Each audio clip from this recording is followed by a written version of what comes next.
한 해에 사교육비로 들어가는 돈이 20조 원이라는 사교육공화국이라는 작금의 대한민국에서 정말로 단 한 번도 공부 사교육을 보낸 적이 없는 제가 강큰 엄마이자 아주 독특하고 신기할 정도일 겁니다. 제가 가진 철학이 대학에는 큰 뜻이 없고 건강하게만 아이들을 키우려고 하거나 지 인생 지가 알아서 하겠지라는 조금의 방임이 있는 건 아닐까라는 생각을 하실지도 모르겠습니다. 그런데요, 저는 대학을 중요하게 생각하는 사람 중에 한 사람입니다. 저 또한 학창시절에 스카이를 향해서 열심히 공부했던 사람이고, 그리고 제 두 아들이 열심히 공부해서 스카이를 가기를 바라는 사람이고, 공부는 인생에 있어서 중요하다는 철학을 가진 사람입니다. 이런 교육 철학을 가진 제가 왜 단 한 번도 사교육을 시키지 않았을까요? 제가 사교육을 시키지 않은 세 가지 이유가 있었습니다. 첫 번째, 현실적인 이유는 금전적인 문제였습니다. 작은 중소기업에 다니는 남편의 외벌이로 아이들을 학원비를 보낼 돈이 전혀 없었습니다. 경제적으로 그런 현실적인 이유가 있었습니다. 두 번째는 원래부터 책 육아에 대한 철학이 확고했던 사람은 아니고요. 큰아이가 4살, 작은아이 2살 때 정말로 우연스럽게 아이들의 책 읽기를 시작을 했는데요. 책 읽기를 시작할 때 거창한 계획이 있지 않았습니다. 시작할 때부터 책에 대한 믿음과 열정이 뿜뿜하지 않았습니다. 이 책 읽기가 아이의 문해력과 독해력, 사고력 혹은 아이의 동기부여, 아이의 의식의 변화 그런 것까지 생각하지 못했습니다. 그러다가 집에 책 살 돈이 없어서 도서관을 이용하기 시작했는데 도서관에 가서 보니 성인책이 있더라고요. 그때까지 저는 책을 읽던 사람이 아닙니다. 그때 제 나이가 34살이었는데 34살 때까지 책 한 권 안 보던 사람이었지요. 아이들 책 읽기를 위해서 도서관에 갔다가 2층에 성인실이 있길래 제 책을 빌려와서 읽기를 시작했습니다. 그리고 제가 아이들 책 육아에 미치기 시작한 것이 제 책 읽기를 시작하면서였습니다. 왜냐하면 제가 책을 읽어보니까 너무 좋은 겁니다. 좋아도 너무 좋은 겁니다. 이 좋은 책을 내가 34년 동안 몰랐다는 것에 대해서 분통이 터졌고 눈물이 났고 너무너무 아쉬웠습니다. 지난 34년간 내가 책을 읽었었더라면 내 삶이 어메이징하게 달라졌을 거라는 착각까지 들더라고요.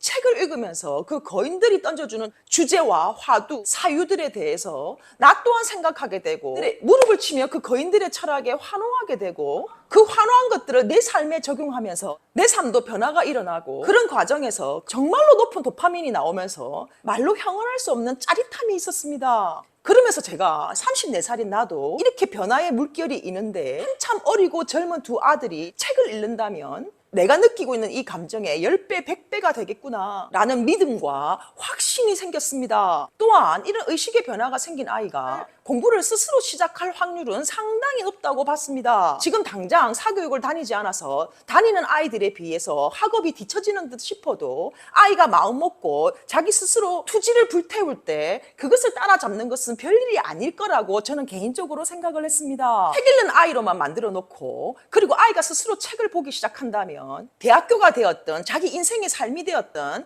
게임은 끝이겠구나라는 미친 확신이 있었습니다. 세 번째 이유, 하여 그렇게 제가 책에 대한 믿음과 확신이 있었기 때문에 책 읽는 아이로 키우기 위해서 온통 신경이 거기에 가 있었습니다. 그런데 생각해보니 학교 갔다 오고 학원 몇 개 갔다 오고 갔다 와서 학교 학원 숙제를 하고 나면 정말로 저녁입니다. 아이 또한 몸도 마음도 녹초가 되어 있지요. 그런 아이에게 책을 읽어주기도 힘들고 그런 아이가 스스로 책을 보기를 기대하기라는 것은 정말로 어려울 거라는 판단이 섰습니다. 학교는 제가 끊어줄 수 없으니 학교는 갔다 오고 사교육 갈 시간에 마음푸직으로 좀 놀고 쉬게 하고 나면 저녁에 여지없이 책을 보는 아이들이었습니다. 학교를 갔다 온 이후 시간이 널널하니 책을 한 권 질 확률이 아주 높지요. 사교육을 나쁘게 보거나 반대한다기보다는 책 읽는 아이로 키우는 것, 책 읽는 시간을 확보해주기 위해서 이 사교육을 포기한 것이라고 보셔야 합니다.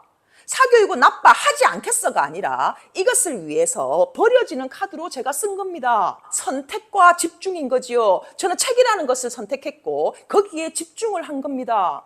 어쩌면 모험일 수도 있었을 겁니다. 제가 잘 풀리고 운이 좋아서 두 아이가 책도 좋아하는 아이들로 그리고 제가 예상했던 대로 자기주도 학습이 시작되고 스스로 공부하여 좋은 성적을 내고 있는 지금 현재 이것은 저만의 행운일지도 모르겠습니다. 지금 제 마음 같아서는 말입니다. 지금의 행운을 제가 얻지 못한다 하더라도 다시 18년 전으로 돌아간다 하더라도 책에 올인할 거라고 자신 있게 말씀드릴 수 있습니다. 다시 한번 말씀드리지만 책은 공부에 좋은 영향을 주는 주는 그 가치보다 더 높은 가치, 책을 읽고 사유하게 된다는 것, 그 사유가 곧 나를 성장하게 한다는 것, 그 높은 가치만으로도 책은 충분히 읽을 가치가 있고 충분히 올인할 가치가 있다고 생각합니다. 닥치고 나를 따르라고 할 수 없습니다. 그렇게 하고 싶지도 않습니다. 단지 이것 하나는 명심해 주십시오. 아이가 하루 종일 스케줄이 바쁘면 절대 책을 손에서 쥐지 않습니다. 아이가 왜 책을 안 보는지 모르겠다고 저에게 고충을 토로하시는 분들이 있는데요.